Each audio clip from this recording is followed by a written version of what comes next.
At my mom's birthday brunch, I walked up with my kids in their Sunday best. My dad looked me dead in the eyes and said, "You shouldn't have come." I didn't say a word, just turned around with my kids and drove off. An hour later, my sister called. "Why did you lock the account?" Mom's crying. I was so shocked I could barely speak. My dad had never talked to me like that before. Not like that. Not in front of my kids. Not on my mom's birthday. We had just stepped onto the patio, me holding a covered dish in one hand and my youngest gripping my fingers with the other. The boys were dressed in matching button-ups, their hair combed and neat. They were trying so hard to look nice. We even stopped at the grocery store earlier that morning to get Mom's favorite flowers. It was supposed to be a surprise. I saw her first. My mom setting out paper plates on the backyard table, chatting with my sister near the grill. Everything looked normal. Balloons on the fence, a happy birthday banner above the sliding door, music playing low through a Bluetooth speaker. It looked like any other family gathering. For a second, I thought maybe it was all in my head. Maybe this year would be different. Then my dad walked over. He didn't smile. Didn't look at the kids. Just stood there, hands in his pockets like he'd been waiting for this moment. And then he said it. "You shouldn't have come." My mouth opened, but nothing came out. My kids turned to look at me, confused, waiting for me to say something, anything. My oldest clutched the small bag he decorated himself. It had a candle and a card inside, one he wrote the night before after asking me how to spell grateful. The silence felt endless. I turned around. No drama, no yelling. I just walked back to the car with the boys trailing behind me, still trying to understand what just happened. We drove away with the covered dish still in my lap and their gifts unopened. I didn't even pull into the garage when I got home. Just parked, sat there, and stared at the dashboard for a long time while the boys went inside. They were the only ones who didn't ask me to explain myself. An hour later, my sister called. I didn't answer. Then the message came through. "Why did you block my account? Mom is crying." I had given her access to my Amazon account 5 months ago so she could order vitamins, a few household things. She ended up spending over $2,500 on candles, skin creams, and throw pillows. I never said a word. Not until now. They had no idea what was coming. They thought I'd feel guilty, that I'd fold like always, cry a little, apologize, and ask what I did wrong. But I didn't. This was the last time I'd let them make me feel like an outsider in my own family. The text started less than an hour after we got home. I was still in the kitchen trying to rinse off the smell of coffee cake and patio smoke from my hands when my phone lit up. 3 messages from my sister. First, "Why did you block my account?" Second, "Mom is crying. She says you ruined her birthday." Then came the string of guilt. "What's wrong with you? You didn't even say anything. You just left." The kids looked so confused. "Dad said you were being dramatic." Again, not once did anyone mention what he said to me. Not one person repeated the sentence that shattered what little hope I had left. "You shouldn't have come." Apparently, that wasn't the problem. The problem, in their eyes, was me leaving quietly, without a meltdown they could use against me later. I didn't give them the drama they were hoping for. I gave them silence, and it drove them insane. I didn't answer. Instead, I sat on the couch with the boys. They were eating microwaved popcorn and watching some cartoon about space dogs. My youngest leaned his head on my shoulder and whispered, "Grandpa was mean, but I still like Grandma." Just not today. That nearly broke me. I kissed his head and didn't say a word. They were the only ones who didn't ask me to explain myself. I hadn't even planned to block Mom's account. I'd let her use it for 5 months. She said she needed to order a humidifier and maybe some multivitamins. I said, sure. I wasn't tracking the orders daily, just letting it slide, thinking she'd be reasonable. But she wasn't. She ordered luxury candles, designer pillows, overpriced bath bombs, a set of steak knives she'd never use, and 3 different brands of collagen powder. I checked the total. 2500 美元40美分. all of it under my name, and I still would have let it go. I swear I would have, if it hadn't been for that moment in the backyard. So I blocked her, canceled her login, removed her saved address, deleted the payment method, and then I sat there staring at my computer screen, heart pounding, and realized something else, something bigger. They needed me more than they'd ever admit. For 4 years, I'd been paying their utility bills. Quietly, they never asked. They just expected it.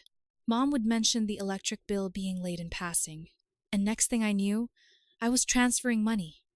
Dad always left mail unopened in piles.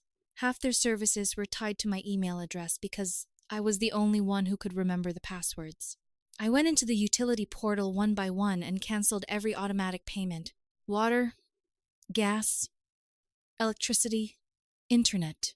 All of it gone in 5 minutes. That was the moment something shifted. Not just the anger or the disappointment, but the realization that I didn't have to do this anymore. I didn't owe them convenience. I didn't owe them peace. They wanted to treat me like an outsider. Then they could learn how to live without the daughter who kept the lights on. It started the next morning, just before 10 a.m. I was in the middle of helping my youngest glue a paper rocket ship together when the power shift began. Only this time, it wasn't in my house. 3 missed calls, all from my sister. Then the first voicemail. "I'm serious, Angela. This is getting out of hand. Mom says she can't log into Amazon. What did you do?" Then another one, angrier. "Are you really this spiteful? She said one wrong thing and you're acting like she burned the house down. Grow up."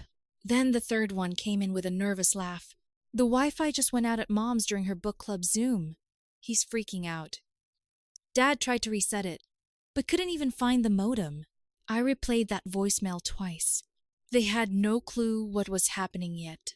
They were confused, grasping at straws, still thinking this was some tantrum I'd snap out of. But they'd never lived without me running interference before.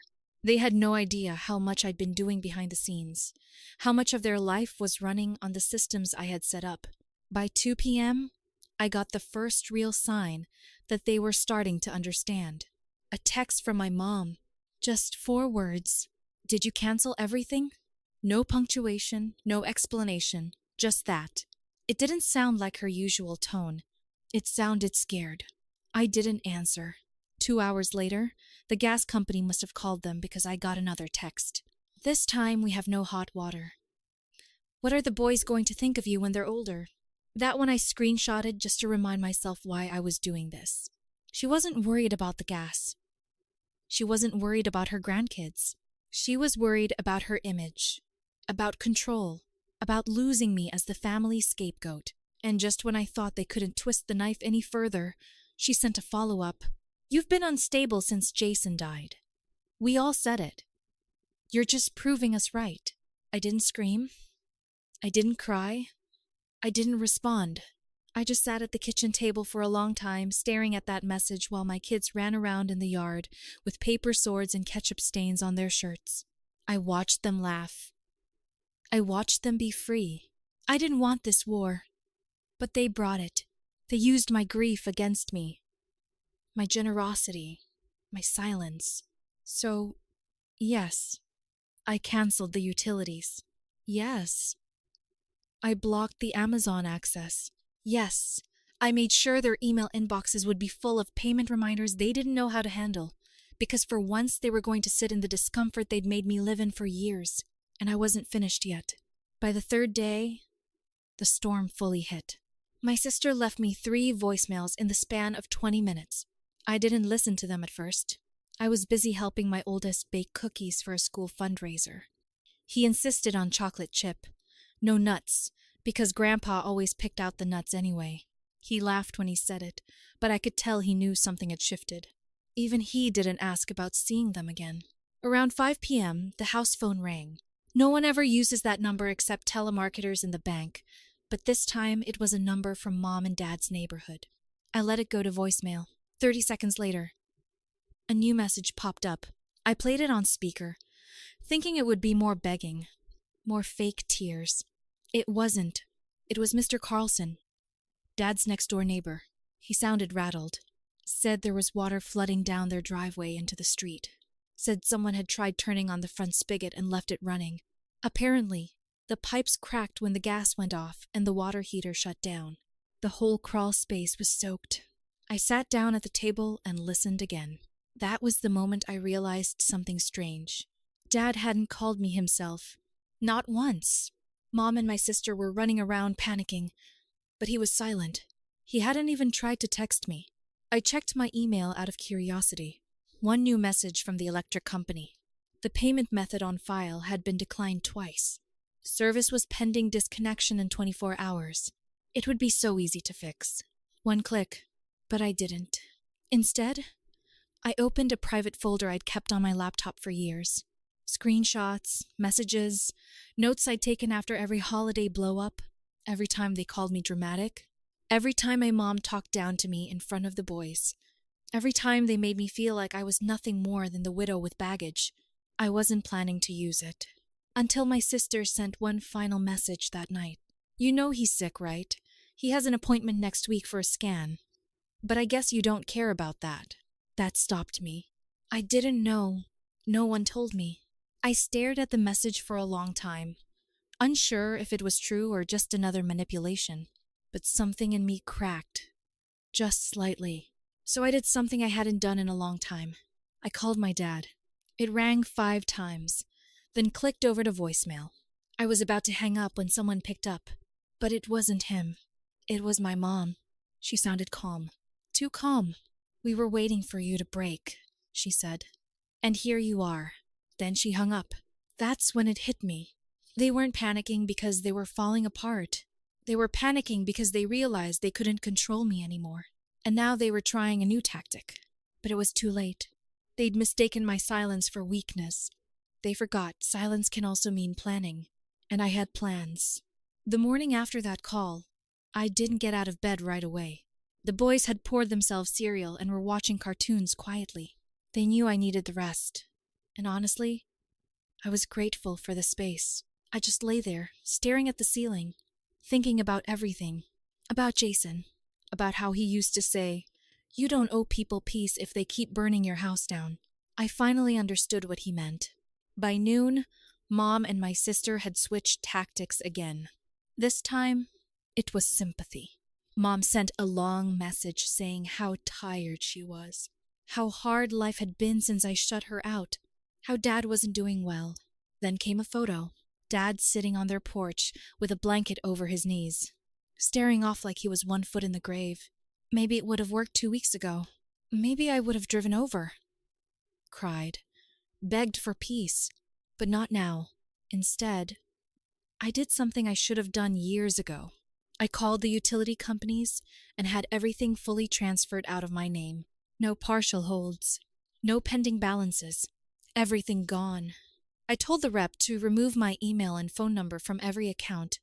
It was oddly satisfying spelling out my mom's full name and saying she'll need to set up a new account herself. Then I logged into the Amazon account one last time, printed the receipts for all her orders, and dropped them into a manila envelope. No note. No explanation. I drove to their house and left it in the mailbox. As I pulled away, I saw the curtain move. That night, my sister tried again. "You really don't care, huh?" she wrote. "You'd let your own father die just to prove a point. I hope you feel powerful now." I didn't respond, because I knew something she didn't. The boys and I had been invited to stay with one of Jason's army buddies and his wife for the weekend. They lived 3 hours away in a quiet town with a lake. The kids were already packing swimsuits and board games. I needed to be around people who knew what kindness looked like. People who didn't see my grief as a weakness. People who didn't treat my usefulness like a subscription service. I turned off my phone. We left early the next morning. As we drove out of town, my youngest looked out the window and asked, "Mom, are we not going back to Grandma's house anymore?" I told him, "No." He nodded. Good. She didn't even smile at my card. It hurt, but it also felt like closure. That was the last time I heard from any of them. It's been 4 months. No calls, no texts, nothing from my mom, my sister, or my dad. Just pure, empty silence. At first, I thought it would hurt more, that I'd miss them, that I'd feel guilt clawing at me in the quiet moments after the boys went to bed, when the dishes were done and the house was still. But I didn't. The silence felt clean. What surprised me, though, was who did reach out. 2 weeks ago, I got a message from an unknown number. Just a single sentence. "You were right to walk away." No name, no details, just that. I stared at it for almost an hour before replying. "Who is this?" No answer. The next morning, I checked the envelope I dropped at their house, the one with all of Mom's purchases. I remembered slipping one receipt inside that didn't belong to her, a $46 charge for something my sister ordered months ago, some online seminar on navigating narcissistic parents. I never asked her about it. I never mentioned I saw it. Now, I wonder if she was the one who sent that message. A week after that, I got a letter in the mail. No return address. Inside was a photo of Jason, one I'd never seen. He was sitting on a bench overseas, sun in his face, smiling with a can of soda in his hand. Taped to the back was a note in tiny handwriting. "He always said you were the strongest one. You just didn't believe it yet." I still don't know who sent it. Maybe one of the guys from his unit, maybe someone who heard what happened. But it landed in my mailbox like a full stop at the end of a sentence I've been trying to finish for years. As for my parents, I don't know if their lights ever got turned back on. I don't know if they found someone else to fix things for them. I don't know if Dad ever got that scan, or if Mom ever figured out how to order her vitamins without me. And I'm done wondering. What I do know is this. I'm no longer in the group text. I'm no longer the backup plan. I'm no longer the one who gets called when everything collapses. And I've never felt more at peace. The boys and I are good. We laugh more. We sleep better. We don't walk on eggshells anymore. And someday, I'll tell them the whole story. Not to turn them against their family, but to show them what it looks like to finally choose yourself. Because the only thing more powerful than revenge is walking away so far they can't even find you to beg anymore. And I'm already gone. The first update came 8 days after the letter, with Jason's photo showed up. I thought maybe everything had finally settled. The boys were back in their routine. I was sleeping better, and the house had that quiet rhythm that only comes after the chaos fades. Then came the knock. It was a Thursday morning, just after 7. I was making waffles, and the boys were arguing over which syrup was the official syrup of waffles. I barely heard the knock over their voices. 3 slow taps. Not urgent. Almost polite. I opened the door expecting maybe a delivery. But there was no one there. Just a box. Plain brown paper. No return address. No markings at all. I brought it inside, half expecting it to be some passive-aggressive package from my mom. But it was too small for drama. It fit neatly in my palm. When I opened it, I stopped breathing. Inside was my wedding ring, the one I lost 2 years ago after that awful plumbing leak forced us into that temporary rental. I thought it had slipped down a vent or into the trash. I looked everywhere. I even blamed the cleaning lady in my head for months before letting it go. And now, here it was, sitting in a small velvet pouch, untouched, as if it had been waiting this whole time. No note, no clue who sent it, nothing. I checked the porch camera footage. Whoever dropped it off knew exactly how to avoid being seen.